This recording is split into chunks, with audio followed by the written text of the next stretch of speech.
Assalamualaikum warahmatullahi wabarakatuh. Perkenalkan, nama saya Fatona Sabila dengan NIM 2415027.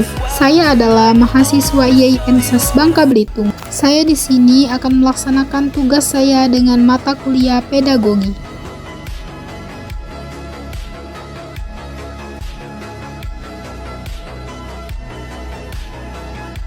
Selamat siang teman-teman semua. Hari ini kita akan membahas dua pertanyaan penting mengenai manajemen pendidikan di Indonesia dengan fokus pada kurikulum pembelajaran yang digunakan saat ini dan bagaimana kita dapat menerapkan pendekatan pembelajaran yang relevan.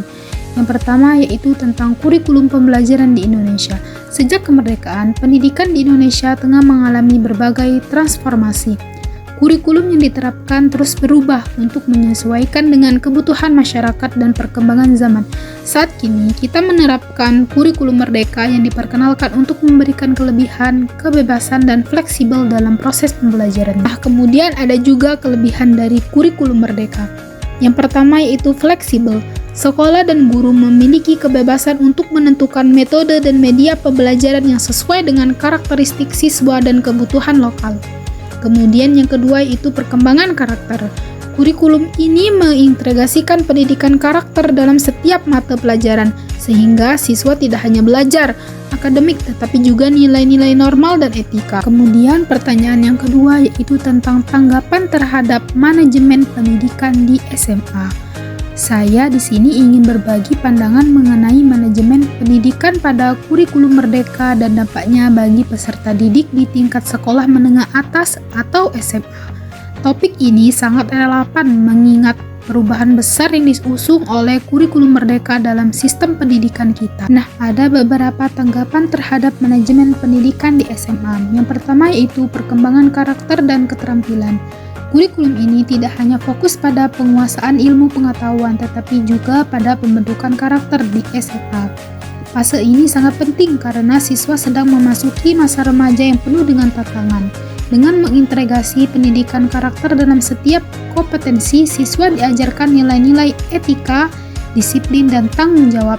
Ini membantu mereka menjadi individu yang lebih pintar, tetapi juga memiliki integritas dan rasa empati. Kemudian yang kedua yaitu kemandirian dan tanggung jawab. Dengan kurikulum merdeka, siswa diajarkan untuk menjadi lebih mandiri dalam proses pembelajaran mereka. Mereka diberikan kebebasan untuk memilih bahan ajaran, metode belajar, dan cara evaluasi. Ini membantu mereka mengembangkan rasa tanggung jawab atas pendidikan mereka sendiri, karena mereka harus aktif dalam mencari pengetahuan dan menyelesaikan masalah mereka masing-masing. Dapat disimpulkan dari dua pertanyaan tersebut. Dalam pandangan saya, manajemen pendidikan pada kurikulum merdeka bagi peserta didik SMA membuka banyak peluang untuk mengembangkan diri yang lebih lengkap dan berkarakter dengan fleksibilitas dan perkembangan keterampilan. Kita berharap dapat menciptakan generasi yang siap menghadapi tantangan di masa depan. Walaupun tantangan ada, dengan kerjasama antara guru sekolah, orang tua, dan pemerintah, kita dapat menciptakan lingkungan belajar yang ideal. Melalui komitmen bersama, kita bisa memastikan bahwa setiap peserta didik dapat pengalaman pendidikan yang terbaik.